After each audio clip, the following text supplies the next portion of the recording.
Yeah, on the zoning map review, that zoning map review would essentially look at the existing map and whether or not certain districts should change or modify, as well as documenting plan development districts, Okay. as well as looking at any areas that are susceptible to change, things like that. So that specific request was the plan commission to look at the East Capitol corridor. That would be the zoning map review section.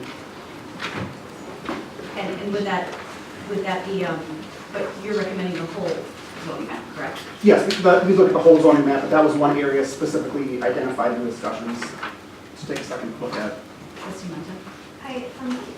I'm not clear on zoning map review versus research revised zoning code relative to site design standards. If we did a zoning map review, would that not include issues of green code or form-based? Wouldn't that be part of a review, overall review of the zoning code? So the map review essentially is looking at how parcels are identified in, R1, B1, B2, B3, BD.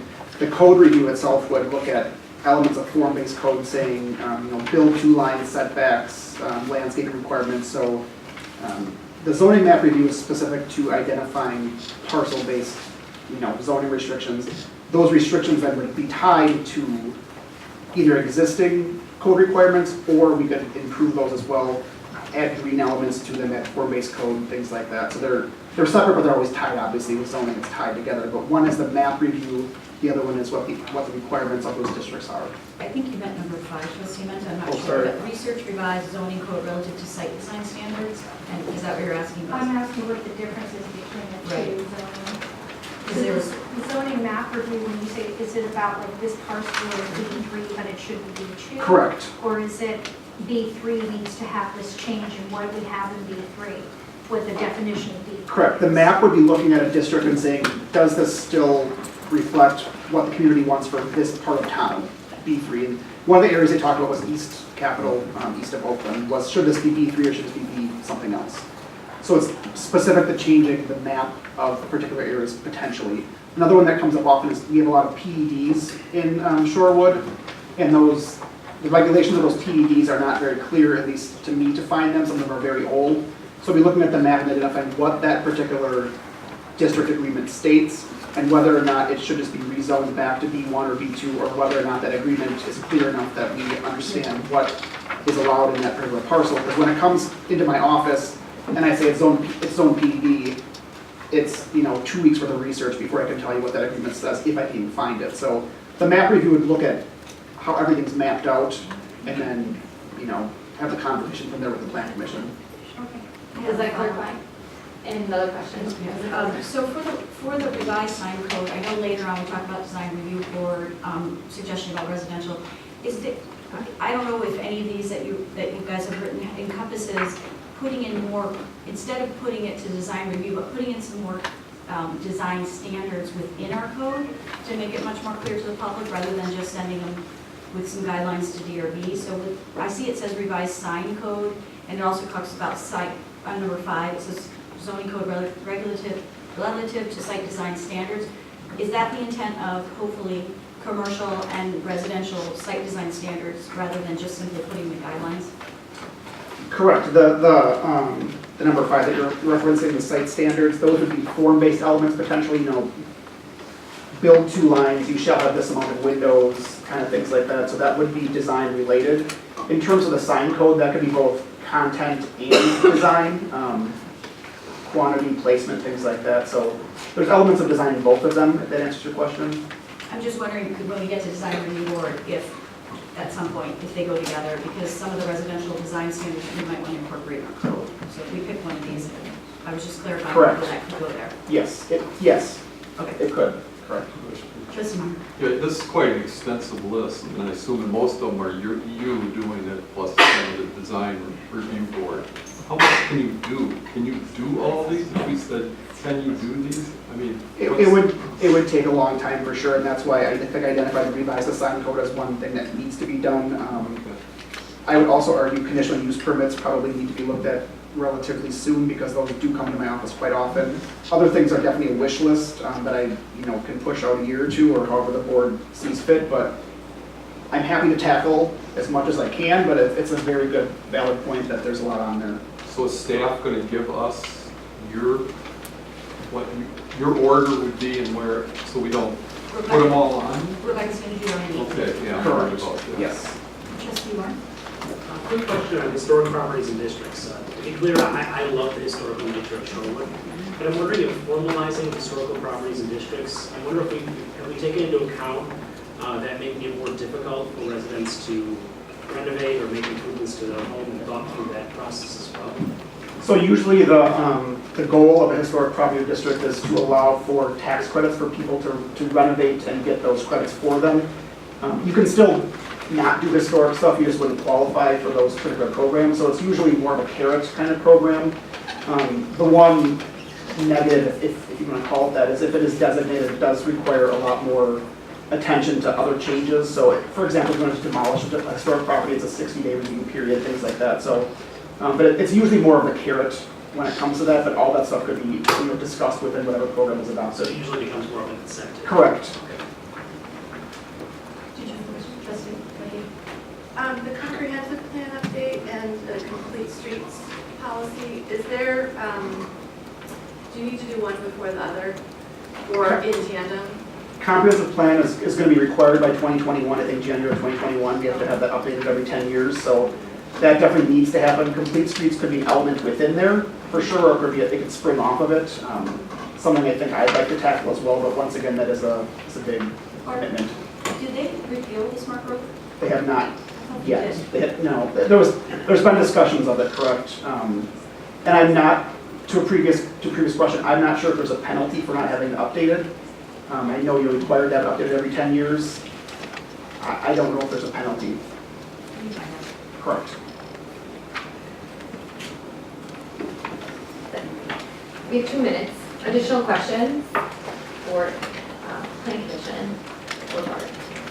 I have one other question. I don't know if it's in one of these. Again, my memory's fading from a week ago. We have too many? There's too many? Yeah, I just remember all the summary Sure. details.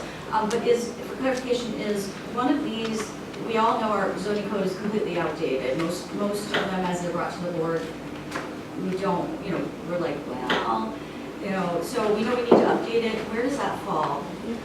So the Band-Aid to that solution, as it were, would be to look at the prohibited, permitted, and conditional uses, because that's the primary thing that comes into my office as reviewing a zoning verification for what can go where. That would be the short term. Yes, reviewing the whole thing would be a large chunk.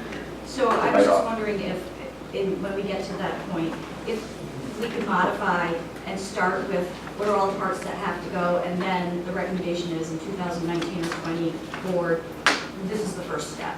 And that way we have a better understanding of, let's just take the zoning code comprehensively, lay it out for us, and then let us know what's the most significantly, pertinent. Correct. That would help for us to make a decision.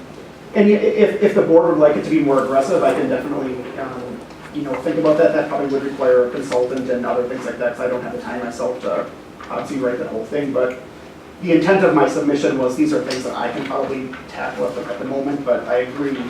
I'm just thinking of an outline, not the whole. Yeah, and I can make an outline, correct. Thank you. And we are in time. So, and again, if there's additional questions, feel free to write those down. If we do have time, we can get back to that. Taking this in minutes. The next clarification questions are for pet and bike safety. Other questions? Isn't that here? Yep. Yeah, great. Questions for pet and bike safety, Ms. Raven? Probably finding the tab. What's the number? It's 14. I have a question for still looking. For bike lane, again, I'm going to use the same question. After reading them all, does it make sense for us to do a transportation study comprehensively to determine where the bike lanes should go? I think it talks about, unless we've already done this, open bike lanes. Lane reduction. Oh, these are the things from last year. Okay. So anyways, I don't know if this is the right committee, but it makes sense here. There's a couple of things, like smaller programs, and again, how does the board get a larger picture so we understand all the components, and then we can pick which ones to prioritize in the years. If I may, that was Sure. really, that dovetails into a lot of what we discussed. So we're maybe speaking on a more micro level within our committee, right? Let's put bike lanes on Oakland, let's narrow down to 1 lane on Lake Drive. Well, yeah, what is the bigger, broader plan? So in essence, what we'd like is just a seat at that table. We'd like our voice to be heard in that bigger, broader plan. Because it's not something that, I guess bike lanes you can do because it's paint and it's surface level. But even that, it's a little more complicated than that, right? So really what we would just like is to be more involved at the ground level, literally and figuratively on these things, to make sure that pedestrian and bicycle safety infrastructure type things are included when we redo a road, like Wilson Drive, for example. So that's kind of, Or Lake, or well, Oakland, or Murray, that comes up well, to anywhere. absolutely, yeah, but Wilson being the most recent one, right? I mean, there was engagement, there was recommendations, I think, from our committee that definitely made their way in there. So we had that seat at the table, if you will. So that's really just what we'd like more of. And I think a lot of our initiatives, that kind of answers some of that, or a lot. It goes hand in hand. So I'm gonna parking lot that for now, just indicating part of a larger transportation plan, but recognizing that there's individual initiatives within there that can all could fit under there. Thank you for the clarification. Other clarification questions? So for example, the initiative on the quiet streets, some of these other ones, how do they relate to the ped and bike safety plan that we adopted in 2015? You know, a lot of what was on 2015 was perhaps recycled and repackaged within these strategies, but this is a whole new way of looking at it. And so that was really the way we stepped back and said, all right, we outlined some things on 2015. We did some of those. Right now is our chance to restart and move forward. Tyler's going to... I can add some more to help you out there. In the ped and bike master plan, one of the things that was called out was bike boulevards for Murray and Kensington. So I think one of the things that the committee asked was just to explore that a little bit more. And I think once again, we want to do that more comprehensively. I think that is, hit the President Rosick's point, that would kind of be a concept that if we were to do a larger transportation plan concept, that would be one of the things explored in that. But that is in the ped and bike master plan. And I think the question applies to, for clarification, when we talk about slowing traffic, again, all of these things are part of our system, and if we start slowing traffic on different roads without having a plan for it, everybody wants their traffic slowed. I've heard from probably almost all the neighborhood streets and people living on them. So to do one off, I don't want to be disappointed, people will be disappointed if you're, but I really feel that it's really hard for me to prioritize these until I see the larger picture and I have a better understanding. Trustee Carpenter. Can someone just clarify what is a bike boulevard? What is a bike boulevard? I try to paint a picture of someone else. Do you want our plan? Sure. It's a street that's designed low stress for bikes, and so it, has, it like necks down at intersections, so cars, can't make wide turns, things like that. It might have speed humps or speed things like that, it slows traffic so the bike fits more comfortably within the traffic pattern. It's more than a bike lane, and it's less than a separated path. It kind of combines elements of each of those things, and so, sometimes at intersections there's certain treatments that you can do, whether it's paint or whether it's actual, curb movements, things like that. It's more than a bike lane, less than a separated path. Milwaukee's doing something in River West this year, and so we'll see how those test out very nearby. That was a great clarifying question. Or Warren. That's Always get it wrong. Similar to Trustee Carpenter's question, could you give me a little clarification on quiet streets? I mean, I imagine they couldn't be totally quiet because residents when get in and out of their driveways onto the street, use the street for ingress and egress. So I'm just wondering if you could.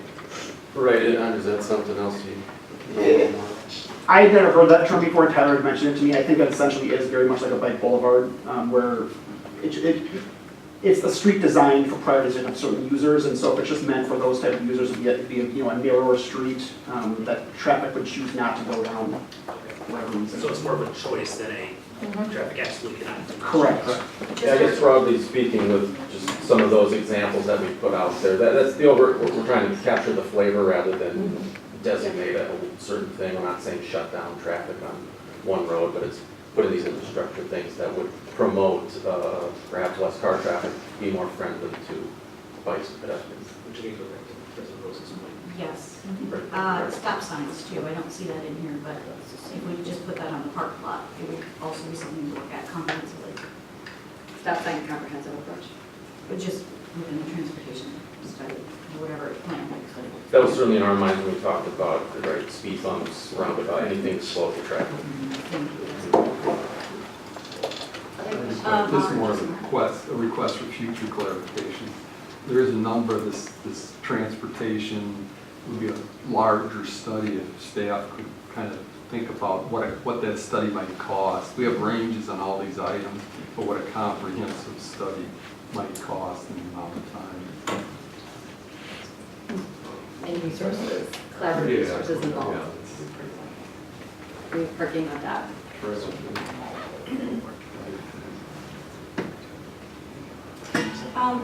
So for the educational programs, my assumption is